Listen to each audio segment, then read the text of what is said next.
Hey, howdy, teammates. Mr. Tokyo here with the review, or I guess analysis of the Thor Love and Thunder teaser trailer that just dropped. I'm not going to be playing it here in the background or at all because that's a heavy copyright strike that I'm trying to avoid like the plague.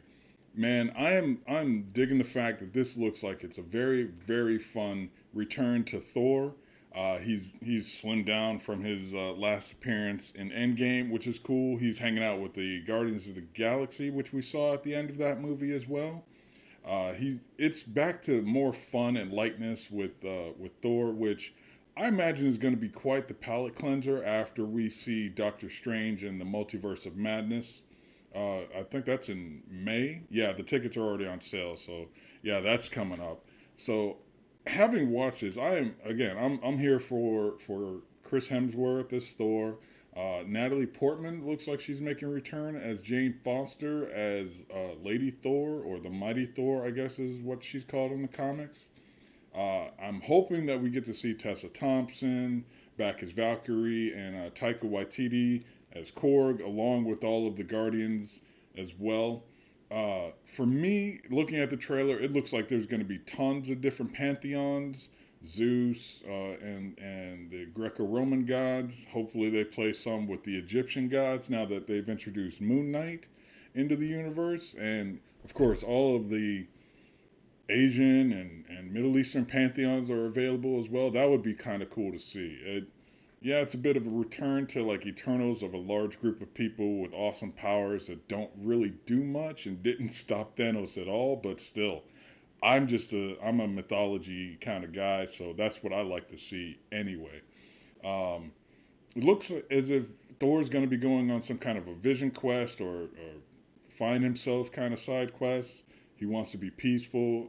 We see him in the trailer leaving Stormbreaker, his newer axe, uh, just leaving it buried into the sand or in remembrance of someone. It looks like didn't really see any of that. I'm not going to be circling all. Again, I'm not trying to touch this trailer whatsoever. You can go over to YouTube search and just put that in there. It will be there, trust me. But I'm not going to be playing around with any of that whatsoever. But for again, with it being multi pantheons, this is a way to introduce a ton of characters that you can play around with all throughout Phase Four of the upcoming MCU movies, and I'm here for all of it because again, they just dropped Moon Knight, a guy I don't know anything about, and I'm digging it 3 episodes in.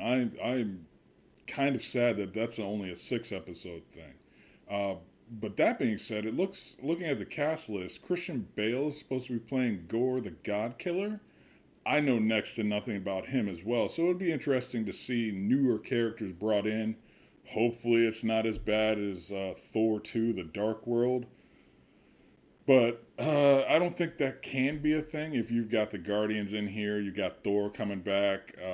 Natalie Portman is supposed to be the new Thor. So I really doubt that there's going to be any issues with that, or at least that storyline. If nothing else, they can kind of like, no, we'll bail out and get our laughs and comedy somewhere else. So this one's supposed to be coming out in July 2022. Hopefully, the world state allows it to continue to move that way. And I know that they've delayed a couple of other things coming out, a few days here or there. Um, yeah, I'm really looking forward to this one because it should be a good palate cleanser after all the heaviness that we're gonna do with Doctor Strange. Again, if you haven't seen it, I definitely recommend that you go see the trailer and let me know down in the comments if you're looking forward to this or things that you may have noticed. Again, I'm not gonna play it here. I don't want to get demonetized whatsoever. But I had fun watching it. I really recommend that you go watch it too. And when it comes out in July, go ahead plop down some tickets, and maybe it'll be on Disney Plus. I don't know, 45 days later. Again, we'll have to see what the world state looks like in a few months. But I'm really looking forward to seeing this movie, and I hope they have as much fun as it looks like they're having here. If this is the best bits, I think I'll be having a bit of fun myself. But that's all for me right now. Mr. Tokyo signing off and a sked.